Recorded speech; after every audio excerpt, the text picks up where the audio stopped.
from Philly, Halestorm, and we're here with the lead singer from Halestorm, Lzzy.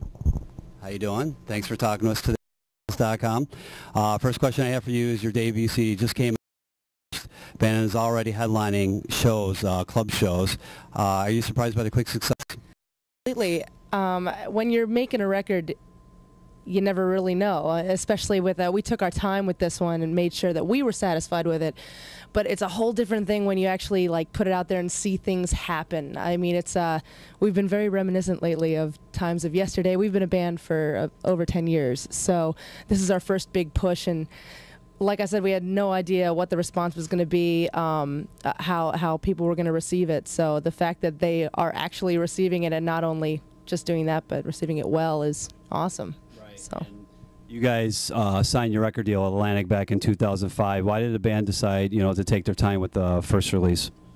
I just think that we wanted to be ready for it. Like I said, we wanted to get it right.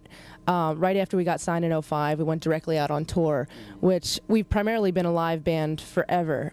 We never had a whole lot of experience in the studio besides, ourselves, and whenever we could afford it, we would go in. So we were really happy that the label just kind of let us go out there and do our thing, and we sold a buttload of 5-song EPs, and really got to make a name for ourselves and kind of build the groundwork before we actually released this record, which I think really helps because now we're getting the push from the label, but we're seeing all of the people that we gained over those few years before this record. So it's really exciting.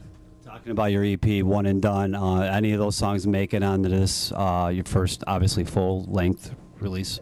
One did, actually. It's the song is It's Not You, and it is the song that refuses to die.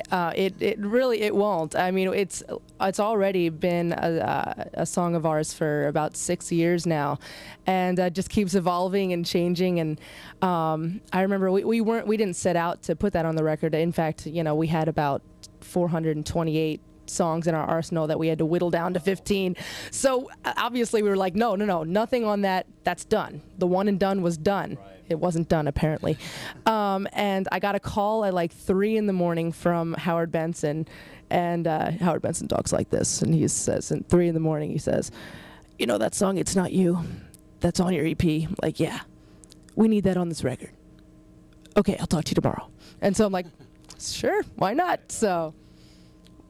Well, speaking about singles, the first single off of your debut CD, I Get Off, is doing quite well, to be honest with you, and it's getting a lot of radio play. So I'm sure a lot of guys that are reading our material on the site want to know, the inspiration for the song. So can you share that?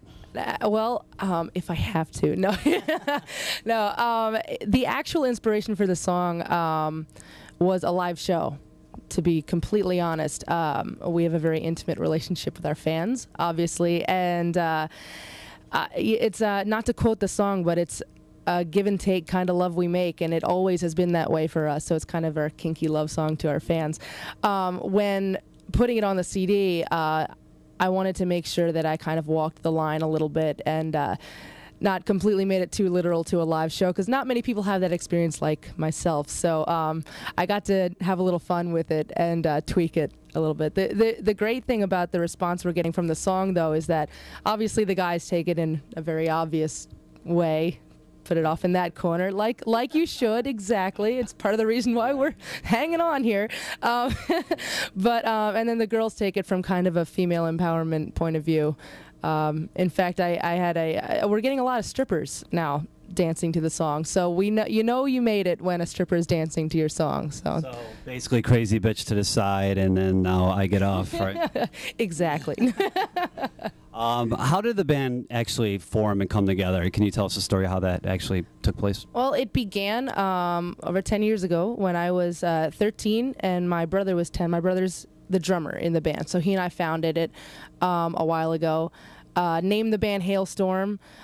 It took us a second or two to find young kids that actually our age that had the drive that we did. We were very fortunate, all 4 of us actually, to to figure out what we wanted to do with our lives at such an early age, and all four of us have amazing parental support.